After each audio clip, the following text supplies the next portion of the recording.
সকাল সকাল আমার এক বন্ধু ফোন করলো। ওই যে তেলে ভাজার দোকানের পোড়া তেল হয়, সে তেলের মধ্যে একটি পাখি পড়ে রয়েছে। পাখিটি ঠিক মতো উড়তেও পারছে না, আবার খোঁড়াচ্ছেও হালকা করে। আমি শুনে থাকতে পারলাম না বাড়িতে, সঙ্গে সঙ্গে বেরিয়ে গেলাম বাইক নিয়ে। গিয়ে দেখি পাখিটি ওখান থেকে বেরিয়েছে, কিন্তু এদিক ওদিক ছুটছে আর উড়তেও পারছে না। তখন এক কাকাকে বললাম যে একটু হেল্প করুন।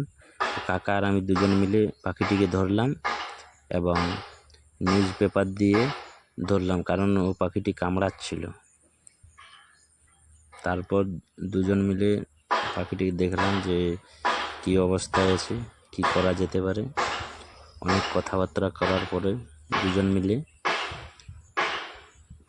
পাখিটিকে ভালো করেই সাজেশন নেওয়া হলো যে কী করা যেতে পারে। তারপর এক বন্ধুর কাছে একটা পেপারের কার্টুন হয়, সেই কার্টুনগুলো নিলাম, ওর মধ্যে ভরে বাড়ি নিয়ে যাওয়ার জন্য ওই পেপার কার্টুনের মধ্যে দিলাম এবং বন্ধ করলাম। তো দেখলাম পাখিটি চুপচাপ বসে রয়েছে, সেও জানে ওর অসুবিধা হচ্ছে। তারপর বাড়ি গিয়ে আমি ওকে ভাবলাম প্রথমে চান করাই, চান করে দিলে তেলটা গায়ে যা থাকবে সব চলে যাবে।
তারপর আমি ও আমার ছেলে দুজন মিলে হালকা করে খাবার খাওয়ালাম এবং বৃষ্টিতে পুরো দিন ভিজেছিল, তার কারণে যদি ইনফেকশন হয়ে থাকে তাতে অ্যান্টিবায়োটিক দিলাম।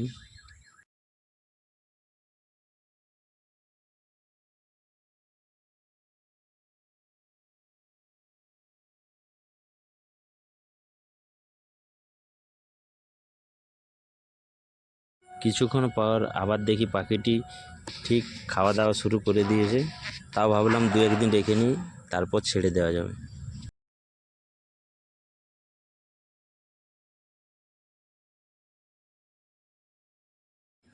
দুদিন পর দেখছি পাখিটি ঠিকঠাক অবস্থায় রয়েছে, ও উড়তেও পারছে। এবার কিন্তু ওকে ছেড়ে দেওয়া যাবে। তারপর আমরা ভাবলাম যে 3 দিন হয়ে গেছে, এবার ছেড়ে দেওয়া হোক।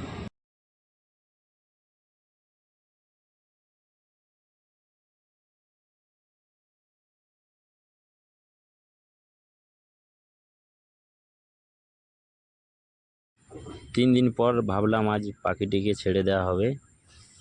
দেখলাম ও খুব অ্যাক্টিভ আছে, ওর মধ্যে কোনো প্রবলেম দেখা যাচ্ছে না। তখন আমি ওকে ছেড়ে দেওয়ার জন্য বাইরে নিয়ে গেলাম বাগানের দিকে। ওকে বেরোতে বলছি কিন্তু ও বেরোতে চাইছে না। ও আসলে 2-3 দিন থাকলে অভ্যেস হয়ে গেছে। তারপর শেষমেশ ওকে জোর করে বের করলাম। ও ঠিক কিন্তু রাস্তা পাচ্ছিল না। তারপর একটু চেষ্টা করার পর ও কিন্তু চলে গেল।